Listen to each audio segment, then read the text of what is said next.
Hi, I'm Camilla. At my parents' will reading, they laughed while handing my sister $6 million and gave me a single dollar saying, "Go earn your own." My mother smirked. Some kids just don't measure up. But the worst part wasn't the dollar.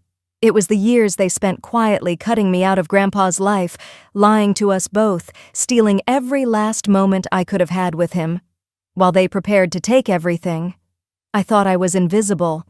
But then the lawyer opened Grandpa's final letter, and my mother started screaming. They thought they'd buried me for good. But Grandpa's last letter? It was the shovel that dug them up. Before we dive in, what time are you listening to this? And where are you? Drop a comment below. We'd love to hear from you. Ready to find out what was in that letter? I pulled up to the family estate in Charleston just before the sun burned off the last of the morning haze, cicadas already buzzing like a warning in the heat. The live oaks loomed, dripping moss over the gravel driveway, and I parked where I used to ride my bike in crooked circles as a kid, back when I still believed home meant something safe. I caught my reflection in the side mirror, a plain blouse, hair tied back, nothing like the sleek dresses Isolde would have chosen. My hands trembled as I grabbed my purse, feeling the weight of every mile it took to get here. I paused, looking up at the white-columned porch, the rocking chairs lined up like guards. I wasn't sure why I came, not really. Maybe to prove to myself that I could stand there without shrinking. Inside, the air smelled like lemon polish and something older, something sharp that reminded me of holidays spent trying not to breathe too loudly. Vera, my mother, sat near the fireplace, ankles crossed neatly, her expression unreadable except for the tightness around her mouth. My father, Conrad, held a glass of water as if it were a lifeline, nodding at people he barely looked at. Isolde, of course, was laughing near the window, a glass of champagne in her hand, sunlight catching the gold on her wrist. When she saw me, her eyes flicked over my outfit, and a smirk touched her lips before she turned back to her conversation. I found a chair in the corner, hoping no one would notice how my legs bounced under the table. Marshall Keene, the family lawyer, cleared his throat, tapping a stack of papers against the table to straighten them. "Thank you for coming today," he said, glancing around the room. Walter Garner left clear instructions that his will be read with all family members present. I folded my hands together, pressing down to stop them from shaking. I felt the eyes on me, quiet judgment from a family that had spent years reminding me I didn't quite fit. I had memorized the details of the invitation, my name misprinted as guest +1. When I called to correct it, the secretary stammered before saying, "I'm sure it was just an oversight." I had laughed then, but it was the kind that left your ribs sore. Marshall started reading, his voice steady as he listed off donations to charities, small bequests to distant relatives. Then he paused, looking at me before clearing his throat. "To Camilla Garner," he read, $1. The silence hit before the laughter, a split second where the world froze, and I heard the blood pounding in my ears. Then Isolde's laugh broke the moment, sharp as glass. "Some kids just don't measure up," she said, swirling her champagne. I stared at the single-dollar bill Marshall handed me, the paper already creased as my fingers curled around it. My mother's voice cut through the ringing in my head, calm and cold. "Go earn your own, Camilla," she said, as if it were a kindness, as if I hadn't already spent years trying to prove I was worth something. The room filled with small, cruel chuckles, and I looked down, studying the floorboards, wishing they would swallow me whole. My face burned, but I kept it still, refusing to give them the tears I knew they wanted. Isolde caught my eye, raising her glass in a mock toast before turning away, chatting about the renovations she planned with the money she now held. I stood, slipping the dollar into my pocket. My feet felt heavy as I walked toward the door, weaving past cousins who wouldn't meet my eyes. I could taste the shame, metallic and bitter, settling in my throat. Outside, the porch was empty, the boards warm under my shoes as I leaned against the railing, trying to steady my breath. The cicadas screamed, the heat pressing against me, and I closed my eyes, letting the sun sting my eyelids. A memory flashed. Isolde and me as kids, sitting on these steps, her pushing me off to claim the top spot, telling me, "You're too slow to keep up, May." And me, brushing off my scraped knees, pretending it didn't matter. I pulled the dollar from my pocket, staring at it until the ink blurred. I wanted to crumple it, to throw it in the trash, but my fingers wouldn't let go. Maybe I needed the reminder. Behind me, the door creaked open, and I heard footsteps, soft and deliberate. I didn't turn until I heard Isolde's voice, sweet as syrup. "Oh, don't look so pitiful," she said, stepping beside me. "It's just $1.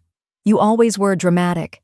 I didn't answer, didn't give her the satisfaction of a reaction, but inside something shifted. I felt it, that small, quiet snap that happens when you've finally had enough. She leaned closer, lowering her voice. "You know, I earned this. Dad always said you were a disappointment, but at least you're good at leaving quietly." I turned my head, meeting her gaze, my voice calm. "You think you've won?" Her smile wavered for just a moment before she scoffed. "Please, May, don't start thinking you're special now." I pushed off the railing, stepping past her, the dollar still in my hand. Each step felt heavier than the last as I crossed the porch, reaching for the door.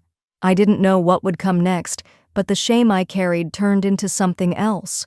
A low, steady burn I felt deep in my chest. Just as I reached for the handle, Marshall's voice carried through the open door.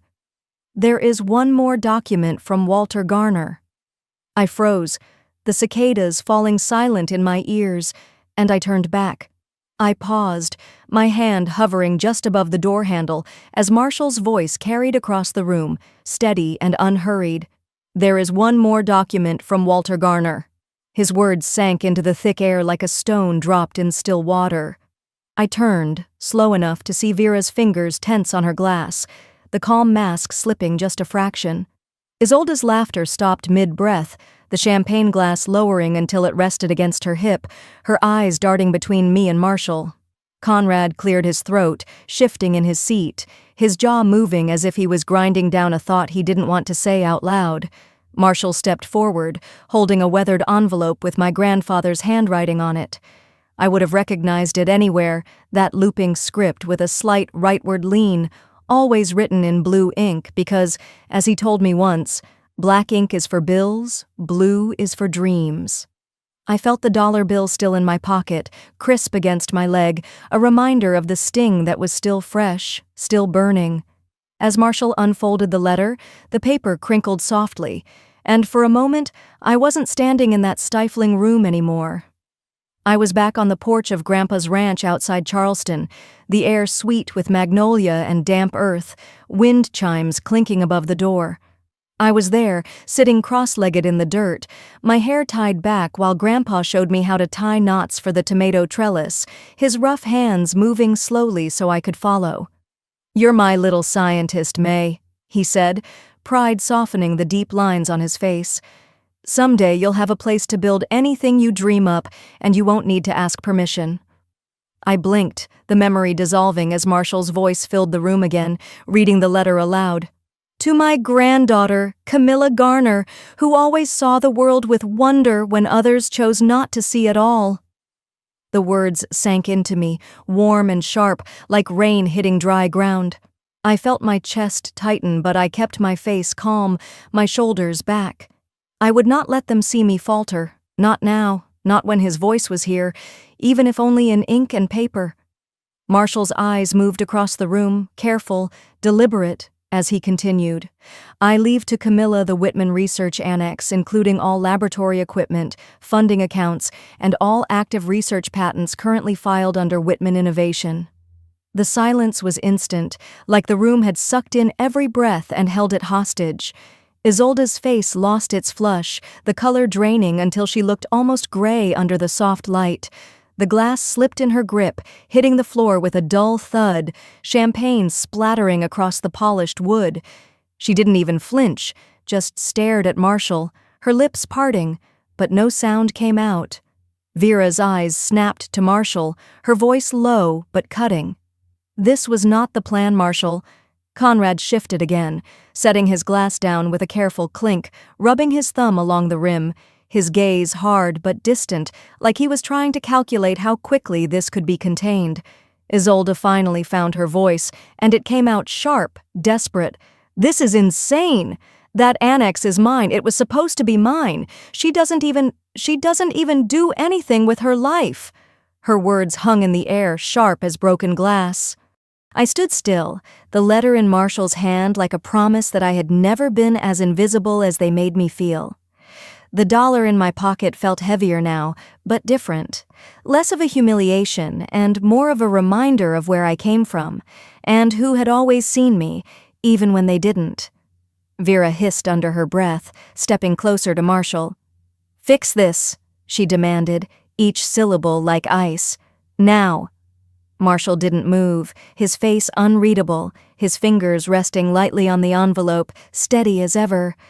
"I'm afraid this was Walter's wish. It is final."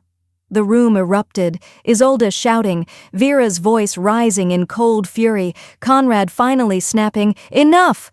before sinking back into his chair, rubbing his temples. I didn't hear every word, but the chaos washed over me, a blur of accusations and denial. In the middle of it all, I stood quietly, the noise fading as I focused on the feel of the letter in my hand, when Marshall finally passed it to me. The paper was rough, the edges softened with age, and I could almost smell the faint scent of Grandpa's tobacco, the warmth of his workshop, the sawdust and mint from the candies he kept in his pocket for me. I looked up, watching them fight over what they thought they deserved, and I felt the heat in my chest again. But this time, it wasn't shame. It was something else, something solid, rising in me like a tide that couldn't be pushed back down. My fingers tightened around the letter, and I stepped back, drawing a breath that felt like the first full breath I had taken all day. Amid the shouting, I lifted my eyes and whispered, steady and clear, "I need to see it." I didn't wait for the shouting to stop. I walked out, my shoes hitting the tile with a steady beat, the heat of the room still clinging to my skin as I stepped into the early evening air. The cicadas were singing, loud and constant, as if they were reminding me that the world keeps going, even when everything else feels like it's breaking. 2 days passed, and I found myself driving alone down a narrow, dusty road lined with pine and scrub oaks, the Charleston humidity pressing against the windows of my truck. The letter from Grandpa rested on the passenger seat, the paper worn soft along the folds, like it had been waiting for me to open it for years.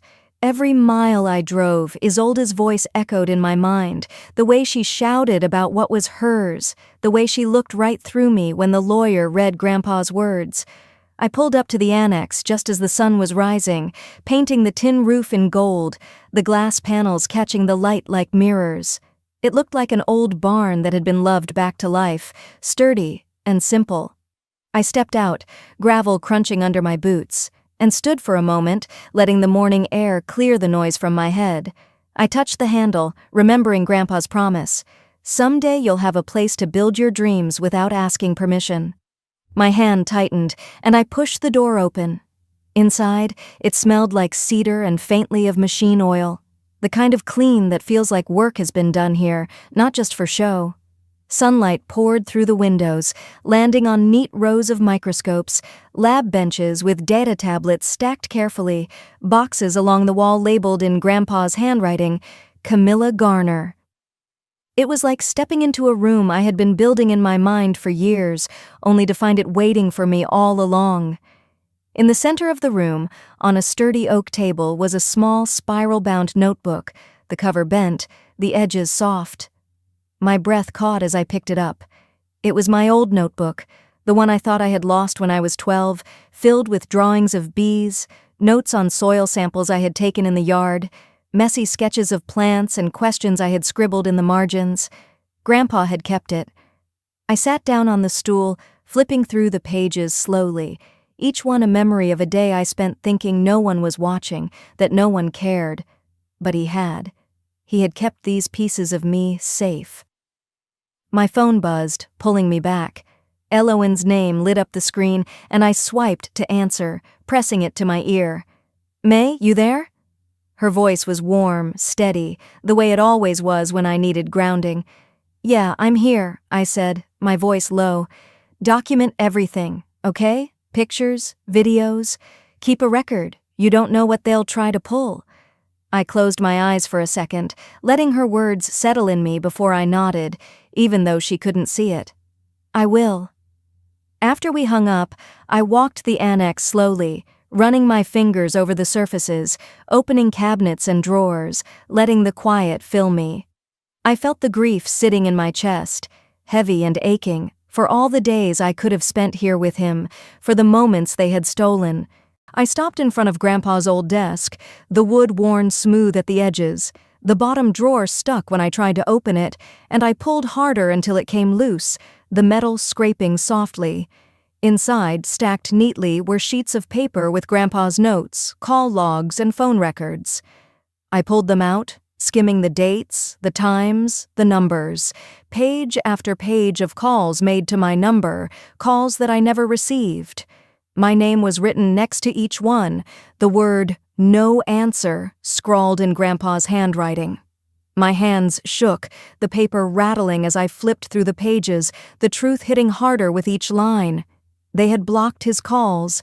They had cut him off from me, stolen the last chances I had to hear his voice, to sit on that porch with him one last time, to say goodbye. The grief sharpened, turned from a dull ache into something hot and alive, something that felt like it could burn me from the inside out. I stood there, holding the pages against my chest, the room spinning around me as the reality sank in. They hadn't just tried to humiliate me with that dollar bill. They had tried to erase me, to make sure I was nothing more than a name on a page, easily ignored, easily forgotten. But Grandpa hadn't forgotten me. And standing there in the annex, surrounded by everything he had built and saved for me, I felt something shift inside.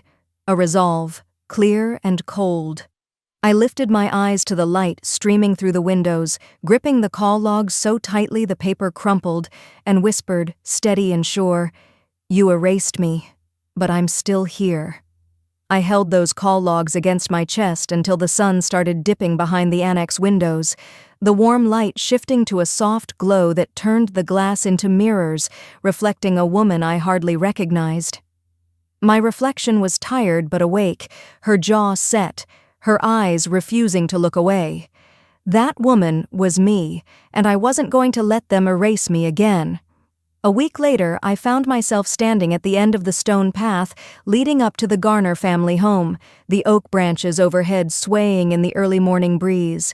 I could hear the quiet rustle of leaves, the chirp of a lone bird, and the muffled thud of my boots on the walkway.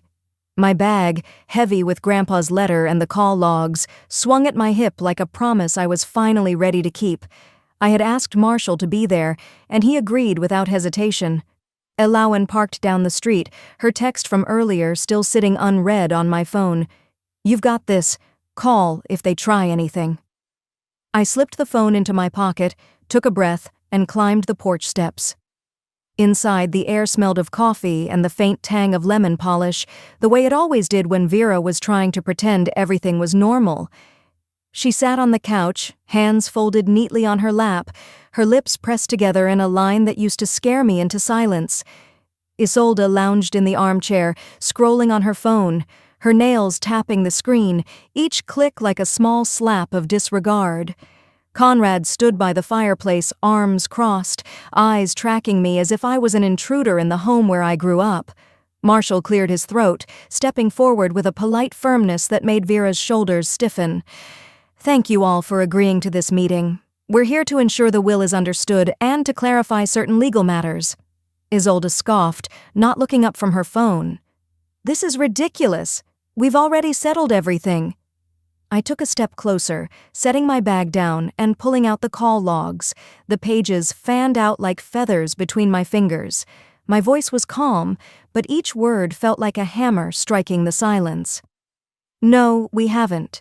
You told him I didn't care. You told me he didn't want to see me. You lied to both of us."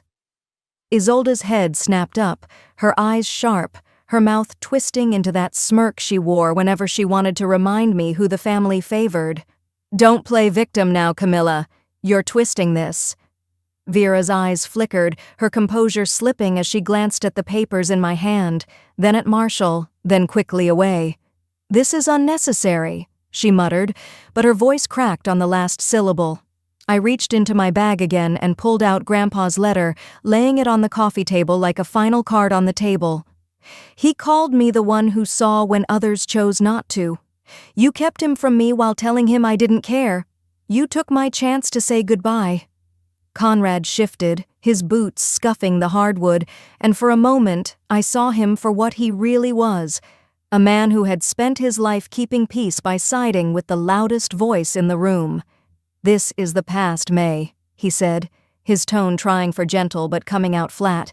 "We can't change any of it." When the video was ready, I uploaded it to a private group for our Charleston community, a space where neighbors shared gardening tips and local news. I didn't add commentary, didn't add music. I let his voice, calm and warm, carry the message on its own. It took less than 3 hours before Elowen texted me, "It's spreading." By morning, the video had made its way onto a local blog, then into the Facebook feeds of people who had shopped at the family jewelry store, who had smiled and waved at Vera in church, who had believed in the carefully curated image of our family for decades. I watched as the view count climbed, the comments rolling in, some in disbelief, some in quiet support, others filled with anger at the betrayal they felt. "They kept her away from him? For what, money?" one comment read.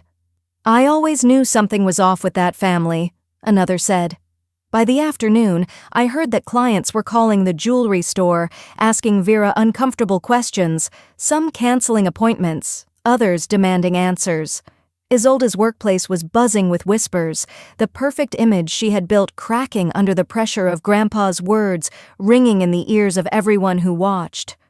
I felt a calm clarity settle over me, the kind that comes when you stop trying to be small for the sake of other people's comfort. I stood by my window, watching the Charleston streets below, the breeze carrying the sound of children laughing somewhere nearby, and I let out a breath I didn't know I was holding. I walked back to my laptop, the screen reflecting my face, older and stronger than the last time I had seen it this way. My hand hovered over the trackpad before I closed the lid, Grandpa's voice still echoing softly in my memory. "Let them see who you really are." After I shut the laptop, the glow from the screen lingered in the dark room like a quiet promise. I left it on the coffee table, the faint ticking of the wall clock the only sound while I cleaned up empty mugs and loose papers scattered from days of sorting Grandpa's files. It was late, but I didn't feel tired. I felt awake in a way I hadn't in years. The next morning, I brewed coffee and let the steam warm my hands as I opened my phone. The video's view count had doubled overnight, and the comments kept coming. People from church, neighbors I'd only nodded to at the store, folks who'd bought bracelets and engagement rings from my mother's shop, all saying they had no idea, that they were praying for me, that they believed me. The whispers had turned into voices. Word around town spread fast. A week after the video leaked, Vera's jewelry store, once bustling with well-dressed customers and women eager for small talk, felt emptier each day.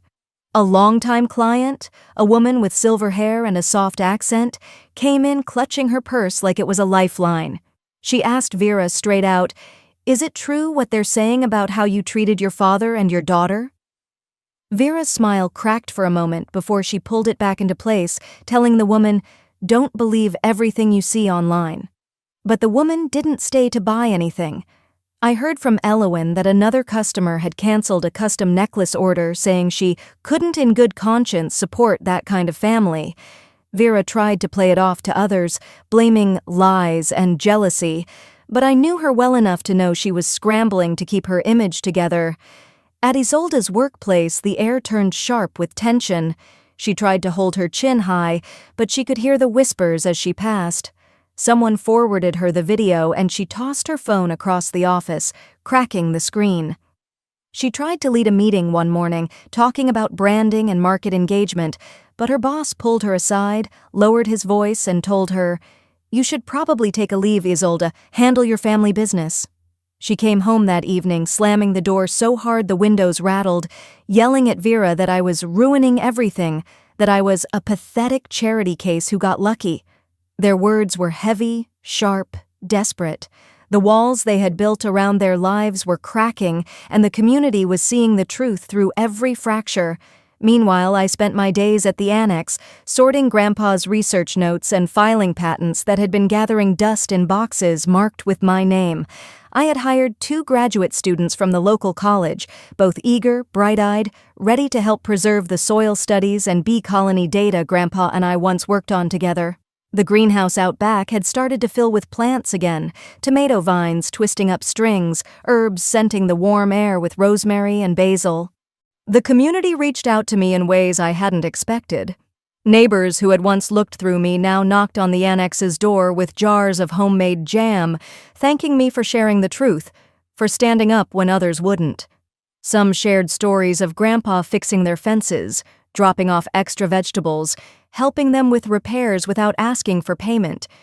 Each story made me feel closer to him, reminding me that his legacy was more than the annex or the funds. It was the quiet ways he helped others feel seen. Late one afternoon, I was checking the irrigation system when I heard a car door shut softly outside.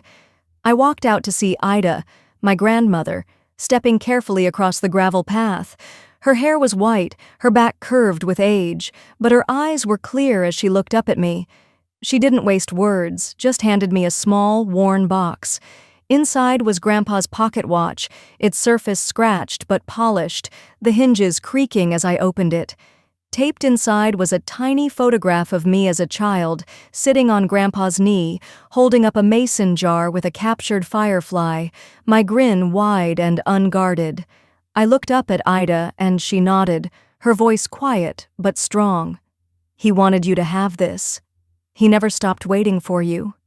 The tears came before I could stop them, falling onto the dusty path between us. Ida reached out, patting my hand with her frail fingers before pulling me into a gentle hug.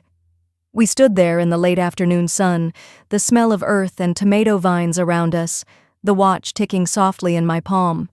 That evening, I sat by the window in the annex, watching the sunset bleed across the sky in shades of peach and gold.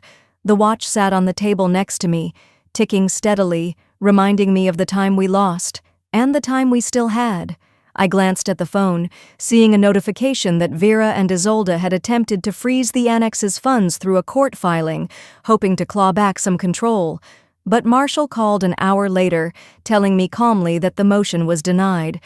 Grandpa's trust was airtight, irrevocable, unbreakable, just like his belief in me. I leaned back in my chair, letting the relief settle in, mingling with the grief, the quiet triumph that hummed in my chest. I picked up the pocket watch, holding it against my heart, feeling its warmth, the steady beat of its ticking syncing with my breath.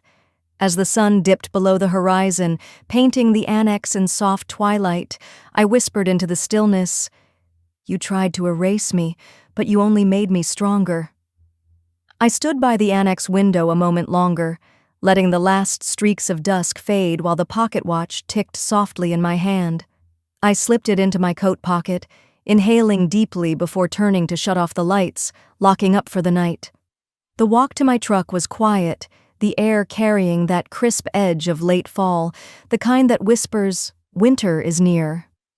A week passed with steady days at the annex. I worked with the students on greenhouse rotations, signed off on supply orders, and drafted a proposal for a new soil restoration project Grandpa once dreamed of. I was beginning to build the life I wanted, piece by piece, with my own hands. Then Vera's message arrived. She asked to see me at the family house, alone. I stared at the text for a long time before forwarding it to Elowen, who responded within seconds, "Be careful. Don't go alone if you don't have to." I understood her concern, but this was something I needed to face, not hide from. That late afternoon, the sky draped in heavy gray, I parked outside the house I once called home. I sat in the truck for a breath, letting the engine tick quiet before stepping out. Gravel shifted under my boots as I walked up the path, each step measured, the pocket watch warm against my palm inside my coat. Vera opened the door herself, which was unusual. Her hair was pinned back neatly, but there was a tightness around her eyes I'd seen only a few times, moments she couldn't control the narrative. She stepped aside without a word, letting me enter. Inside, the air was heavy, carrying the scent of old wood polish and the faint trace of whatever candle Vera kept burning to disguise the undercurrent of stale air and tension. Isolde was sitting on the edge of the couch, her posture stiff, phone in hand but screen dark. She looked tired, the makeup that once made her look so perfect now only highlighting the shadows under her eyes. Conrad was by the window, arms folded, eyes averted, jaw working as if chewing on words he couldn't swallow. We sat in silence for a moment, the clock on the mantel ticking too loud. I stayed standing, the weight of every moment I had spent in this house pressing around me, reminding me of every birthday forgotten, every dismissal disguised as family concern. Every time they told me I was too sensitive or needed to grow up. Vera cleared her throat, folding her hands in her lap. "Camilla," she started, her voice calm but brittle, "we asked you here because this feud isn't helping anyone." Isolde cut in, her voice tight. "We're family. We can fix this. If you would just sign the annex over to us, we could figure out something fair for you." I didn't move. I didn't speak. I let their discomfort fill the room, the silence pressing down on them the way their words once pressed down on me. Vera's composure slipped as she continued, "We did what we thought was right for the family, for your future. We were protecting the legacy." I let out a quiet breath, the kind that steadies your spine when your knees want to buckle. My fingers found the pocket watch in my coat, wrapping around it as I slowly pulled it out and placed it on the coffee table between us. The soft tick echoed in the room, each sound like a drum in the hush. "This," I said, my voice calm, level, "is the only legacy that matters to me." Isolde's eyes widened, her lips parting as if she were about to argue, but no words came. Her face tightened, the desperation crumbling into anger. "You think you're better than us now?" she hissed. Vera reached across the table, fingertips brushing the watch as she whispered, "Please, Camilla, we need this." I pulled my hand back, slow but firm, letting the distance speak where words would have once failed me. "No," I said, my voice clear, unwavering, "you don't get to take from me anymore." Conrad looked at me then, his eyes hollow, mouth opening as if to say something, but he closed it again, dropping his gaze to the floor. The silence that followed wasn't heavy like before. It was clean, sharp, freeing. I stood, sliding the watch back into my pocket, letting its steady beat remind me that I was alive, that I was finally standing where I needed to be. I walked to the door without looking back, my footsteps the only sound, each step peeling away the years I spent trying to earn scraps of love they were never willing to give. Outside, the cold air hit my face, crisp and honest, and I paused on the porch, letting it fill my lungs. I could hear the soft rustle of leaves, the distant bark of a neighbor's dog, the real world moving forward while the world I left behind crumbled in its own silence. Stepping into the chill, I whispered to myself, "This is freedom." I let the cold air wrap around me as I stepped off the porch, the weight of the last conversation with my family falling away with each step toward my truck.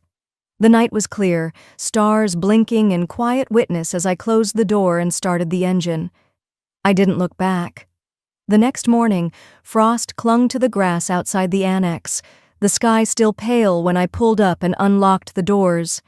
The cold hit my face, sharp and honest, as I opened the greenhouse first, letting in the crisp air while the scent of soil and green leaves settled around me like a promise.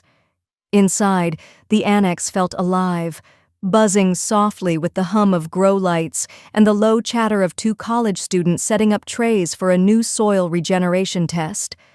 I slipped off my coat, hanging it on the peg by Grandpa's old workbench, before pulling out the pocket watch and placing it next to my laptop. The steady ticking seemed to sync with the rhythm of the day, reminding me why I kept moving. I checked my email, answering a message from a mother asking if she could bring her daughter by to see the bees. I told her we'd be here all week, and she was welcome any time. Just as I hit send, the greenhouse door opened and Ida shuffled in, bundled in her thick winter coat, a thermos of tea in her hands. "You'll catch cold in here, child," she said, settling into the chair I kept by the heater for her. Her eyes traced the rows of seedlings and soil trays before landing back on me. "Your grandfather would have been proud." I paused, glancing at her as I washed my hands in the small sink by the door. He always saw things in me that I couldn't see myself. Ida's gaze softened. "He didn't just see them, Camilla. He believed in them." The words filled the space around us, warm and steady. I carried them with me as I moved through the day, checking pH levels in the soil, helping one of the students adjust the grow lights, answering questions about compost layering for a group of curious teenagers who stopped by with their teacher. The annex was slowly becoming a small hub of hope. Parents brought their children, asking about the bees, the soil, the seeds. They wanted to know how to plant tomatoes that wouldn't die in the heat, how to keep the bees coming back to their gardens. Each question felt like a piece of the world being stitched back together, a quiet reminder that people cared, even in small ways.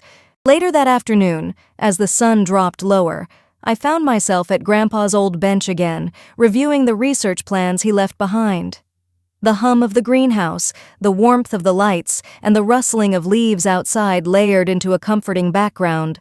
I made notes on a new compost formula we were testing, smiling at the thought of Grandpa's quiet nod of approval.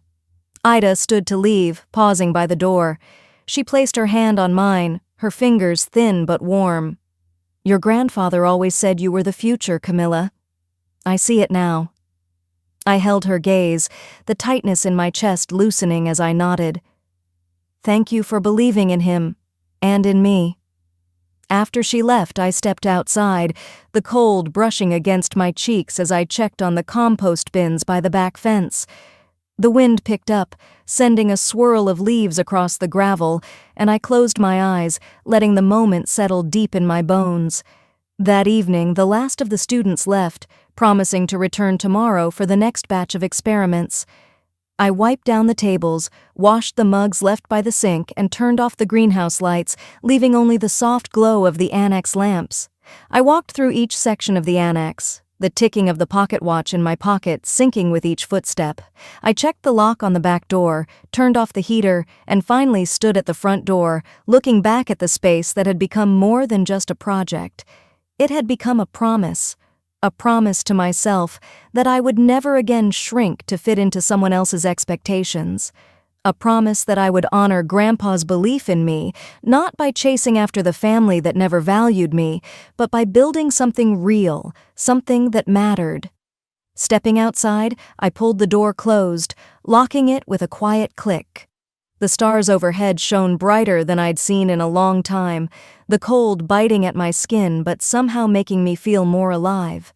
I exhaled, breath clouding in the cold air, as I whispered into the quiet night, "Tomorrow, we build again." The morning after I locked the annex under a sky of stars, I woke to the soft chirping of birds outside my window. The air smelled of dew and earth, a promise that spring had finally come to Charleston. I made my coffee, letting the warmth of the mug seep into my palms as I stood by the kitchen window, watching the light spill across the street. It felt like a quiet celebration of everything I had fought for, everything I had built. Driving to the annex, I passed blooming magnolia trees lining the road, their petals drifting onto the pavement like confetti. I parked under the oak Grandpa once planted near the annex entrance, turning off the engine and taking a moment to breathe in the scent of fresh soil and grass before stepping out. Inside, the annex buzzed with life. Students from local colleges were setting up trays for new seedling tests, chatting softly while they worked. The greenhouse was warm, the air inside holding the scent of basil, tomatoes, and rich earth. I moved through the aisles, checking on the progress of the sprouts, offering advice where needed, a gentle correction here, a word of encouragement there. "Miss Camilla, these sprouts are standing straighter today," a student named Carla said, pointing to a tray of seedlings. "They're reaching for the light," I replied with a small smile, touching a leaf lightly. "They know what they're made for." By mid-morning, families began arriving.